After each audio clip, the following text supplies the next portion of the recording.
Good morning, Westchester. It's 9 a.m. on Monday, and that means it's time to talk with me, Jen Graziano. I'm a licensed funeral director who oversees my family's funeral homes, Cox and Graziano of both Mamaroneck and Greenwich, and the Zion Memorial Chapel of Westchester. Every Monday, I come to you discussing important topics and sensitive matters that all of us need to pause and reflect upon at some point, and through this show, I hope to provide a platform to do so. If you're joining us on air this morning on 1460 WVOX, a Whitney Global Media Station, we will take questions, comments, and calls to 914-636-0110. Good morning to a full control room back there. And good morning, Facebook Live viewers. We are streaming live on Facebook and YouTube thanks to none other than Tim Judge. Check him out at GreenwichLocal.com, and great to see you behind the camera. So a bit of nepotism this morning because I asked one of my best friends to come on the air with me. She's a repeat guest, and I am so happy to have her because if anyone needs Monday motivation, you are in the right spot. My good friend, Janine Calavito, the founder of Letter from Christ. She is not just a professional corporate coach, but she's also a Christian life coach, which she's going to explain to us exactly what that is. But more importantly, how many of us are in the mindset right now of New Year's resolutions? We are about to close a year, start another year. And I don't know about any of you out there listening or watching, but I personally have learned a lot about, or am learning a lot about starting over. And Janine has been a big help to me. So I am happy to share the gift of Janine with all of you. Welcome. Thank you. Thank you so much for having me. And thank you to everyone listening, WVOX and Facebook Live. I'm excited to be here. So aside from the fact that I filled in a favor, I said come on the air. I had a really, so this is my last live show of the year. So we'll come back in 2023. And we're talking today about transformation, about change, about starting over, about how it's never too late to do that. And so much. So let's just get started. I want to talk first quickly about Letter from Christ. And I want you to explain to our listeners and viewers what exactly that is, where they can find you, because I guarantee folks, this is something that you should tune into daily. It's unparalleled inspiration. So talk a bit about what it is and how you got there. Wonderful. Well, Letter from Christ is a platform. You can find me on Facebook, Letter from Christ, Instagram, and my website, www.letterfromchrist.com. And honestly, God inspired me to inspire others through what I was going through. So I'm glad to be here. End of year is when we often reflect about lots of things going on in our lives, and new beginnings are set ahead. And sometimes we need help and support with that. So I like to use God's words and wisdom. And, no matter what your beliefs are, we all could use the support. So as a life coach, I help people through various life challenges. And one of those is growth and change. What I think is so interesting is that, the Bible's right there, and people are often hesitant to pick up the Bible because it's big, it's overwhelming. But what's so interesting is the relevance in today's world. You have this ability to take a passage that could be one or two lines, and it's just so on point with normal feelings and normal situations and things that we go through every day. So you really connect that dot. You make this, it's a very accessible platform. And even if you're not someone who defines himself as religious, you would benefit from Letter from Christ. Whether you're Jewish, Muslim, agnostic, no matter what you just connect this to the everyday modern world. And we have a background that we actually met in a Jewish law school too. So Yes, we did. And life, even more proof that life takes some interesting journeys, because neither of us are actually in day-to-day practice, but you still relate. All those tuition didn't go to waste. So. Absolutely. Let's hope not anyway. We've done some things with it. And we're always good to write a good letter, so for friends and family. So Letter from Christ, your journey takes you here. You went through a lot of personal growth, change, hardship, tragedy. You're an overwhelmingly positive person. So what is your goal with Letter from Christ? My goal is to help people, to encourage people. And I often find that that happens through your own struggles and I am not perfect by any means. And I ask God to use my own struggles.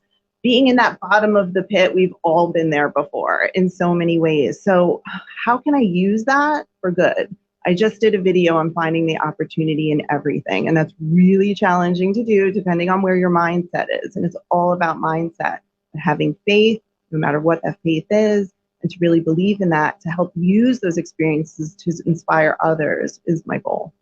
So you kind of left the legal world to go into the corporate coaching world, which is really, an HR related type industry. Yeah. But through that, helping people grow and develop professionally, you spun off to do that personally. Mm-hmm. And you are now life coaching. So as a life coach, do you see people going through growth and changes later in life? I see people going through growth and change at every stage of life. When you think about it, we're born, we have no choice but to grow and change, and it just looks different as we go, and no one's path is the same.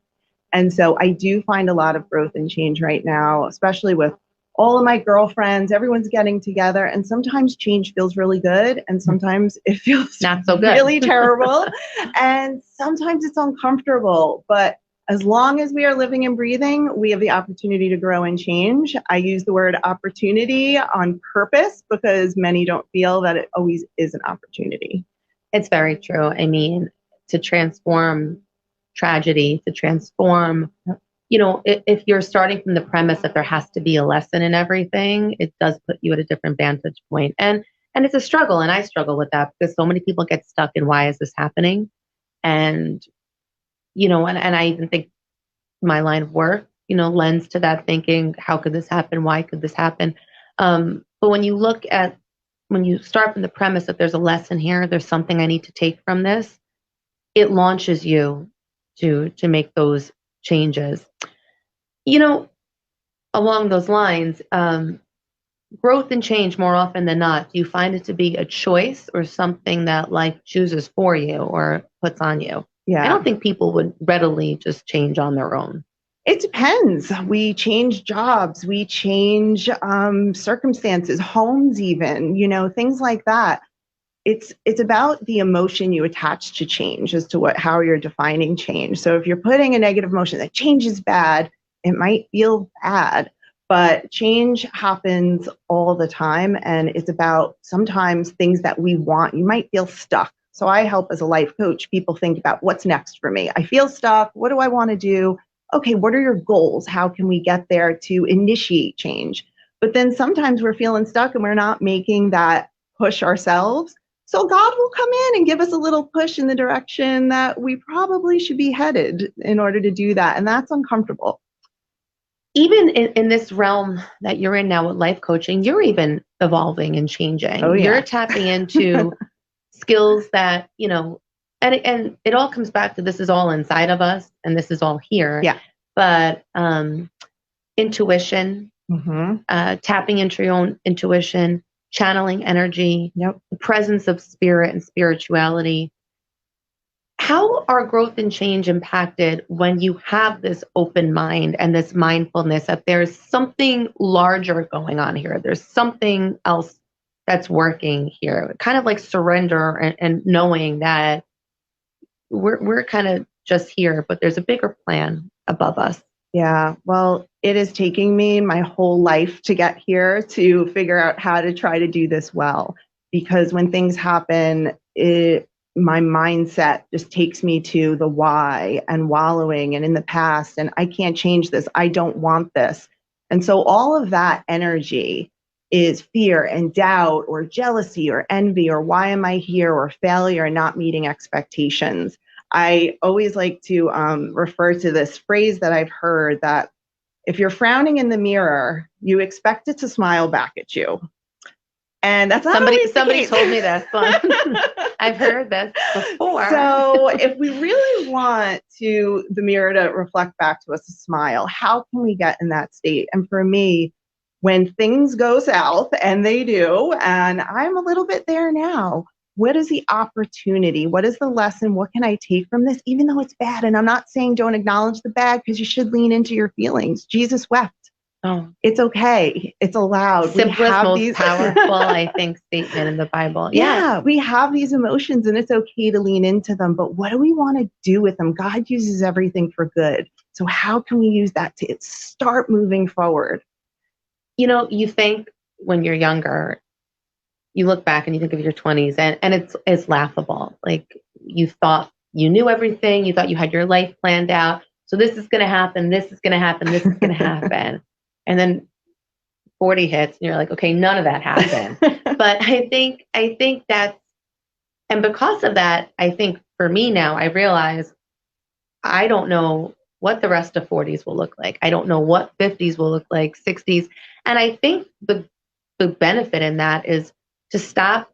It's good to map out and have a vision and things that you want, but you almost have to lower your expectations a little bit, because life is going to unfold the way life is going to unfold, regardless of what you think should happen. Yeah, so absolutely. You do have to kind of drop your expectations a little bit. Yeah, we all should have goals and a vision. I mean, this is, from my belief standpoint, we're co-creating with God. We have free will here to make our choices, but there's also a nice divine plan for us as well. So we get to design what that looks like with God. And we set these expectations, but they can change. We're not stuck in that. So yeah, if anyone is listening who set out the perfect plan for every area of their life and it all met I would love that person to call, because I'm not sure that I've met anyone yet. So if you're a person that your expectations haven't been met in any area, you're not alone. We have all experienced that. And you know what? Maybe the uncertainty is part of the plan, and making it up as you go along. God, I got to go back and listen to the show afterwards. I need my own show today. So what types of, when you're dealing with people who I guess I call clients, because people do come to you, really good advice, everybody. Like, I'm not because she's my friend, but what type of growth and change are you noticing people midlife? I mean, I guess we can call ourselves mid. Like, it's funny. My brother, my brother said something the other day. He's like, we're at this age, we're not old and we're not young, and like, I was annoyed, but he's right. So I think 40s and 50s. Yep. Midlife, or at least, on the cusp of young you coming into more mature and wiser you. We don't say old here, but what type of growth and change do you notice people who are at this stage of their life going through? Do you see mostly career changes? I do. A lot of divorce. I actually have had quite a few clients. It could also be the climate, what's happening externally. A lot of people, especially through COVID, thinking about how they want to do things differently. So career has actually been a big one lately. I have clients call me just thinking about where they want to live, or a relationship didn't work out, or motherhood even. What does that look like? So there's all types of things that people are struggling with, want to accomplish. People are tapping into their potential as well. I'm seeing a ton of that they want to give back, and how to do that. So I think people are tapping into their potential. They feel they have an opportunity to give, or they want to change, and they're being nudged in that direction. And I help them get there. Sometimes it's that voice inside of you that you just can't ignore. Yeah. And you want to. Yeah. And you try. Yeah. And for a while you can, but I think that voice eventually just nudges you to say, no, there's something. We got to change this up here. But really, is it harder to connect to that voice as you get older? Do you find? Yeah. There's a Bible verse about being childlike, and there's something we can always learn. We think we're so wise when we're older, but I really learn from children all the time in that so expectation. And so it's easier when we're younger. There's no fear. We just go in. We're resilient. We're more resilient. That is so true. Yeah, and you think as you get older, it would be easier, because we should be experts at change and transformation, but it just gets harder and harder to do. And so what I do is find people, because they had such expectations and they're not met.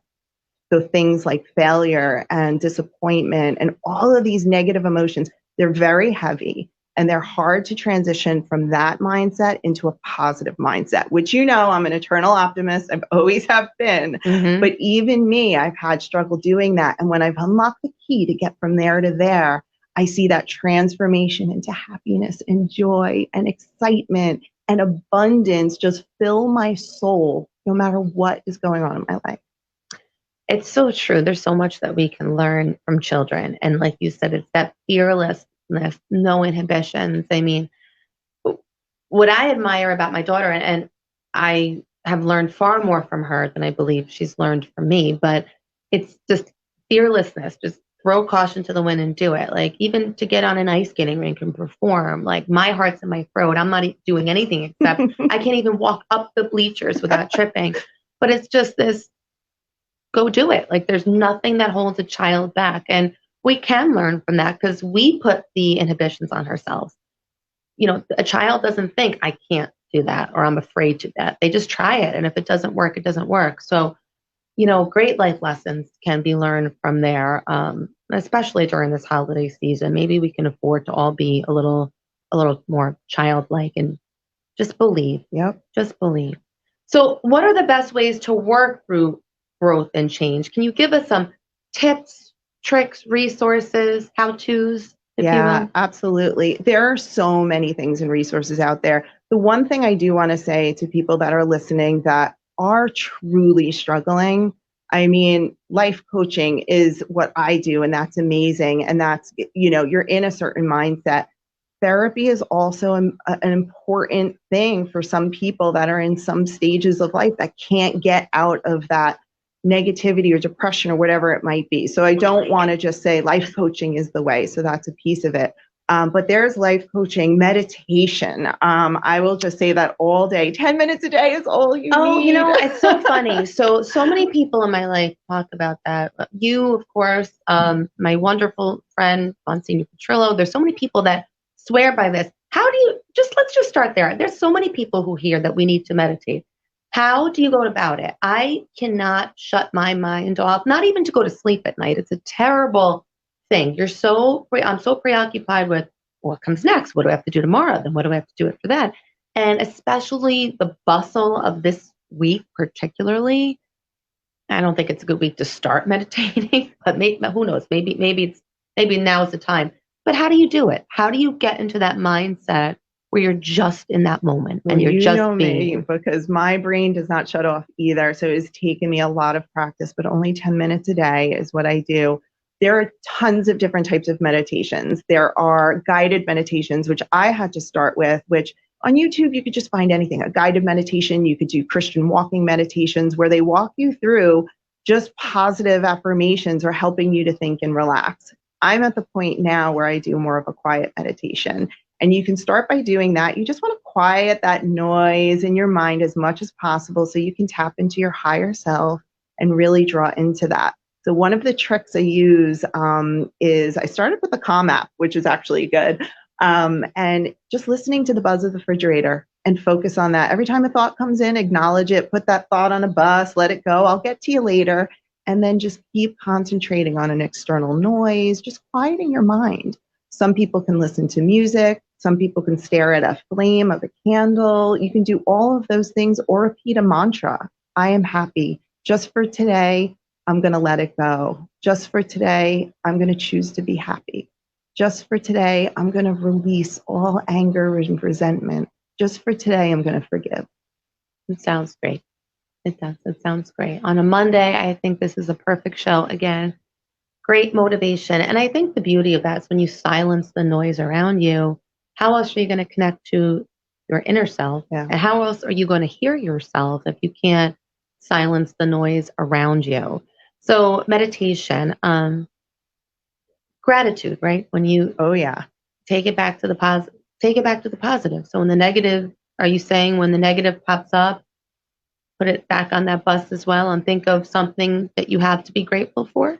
Every day I write, I actually have prayers that I start out with every morning for people that are the least likely people you might think I'd be praying for. They're people that I might have felt hurt by or resentment or any of those things. But that's how I start my day. And I started also with gratitude. They have gratitude journals online. You can just sit down and think about what are you grateful for.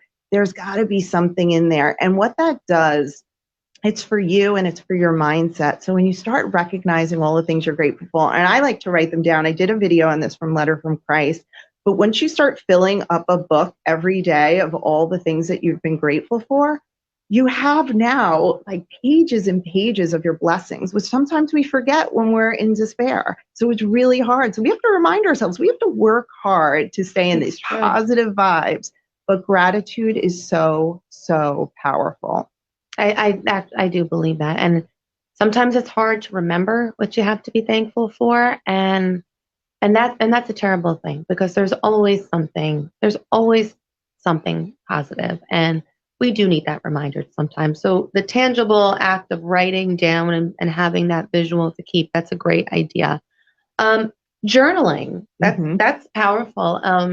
Our in-house bereavement counselor, Terry, who comes on the show quite a bit, also talks about the power of journaling to go through grief. But I guess that ties down to what ties into what you just said about writing things to be grateful for. The act of writing itself really has to tap into something subconsciously. So why do you think journaling is so, what should you be writing in this journal? Yeah, well, there are lots of things where you have journal prompts, but if you have a question that you can't answer, you're struggling with something, I like to coach myself a lot of times, and I'll write, what is it that I need right now? Anything like that, or what do I want out of today, or what is holding me back right now?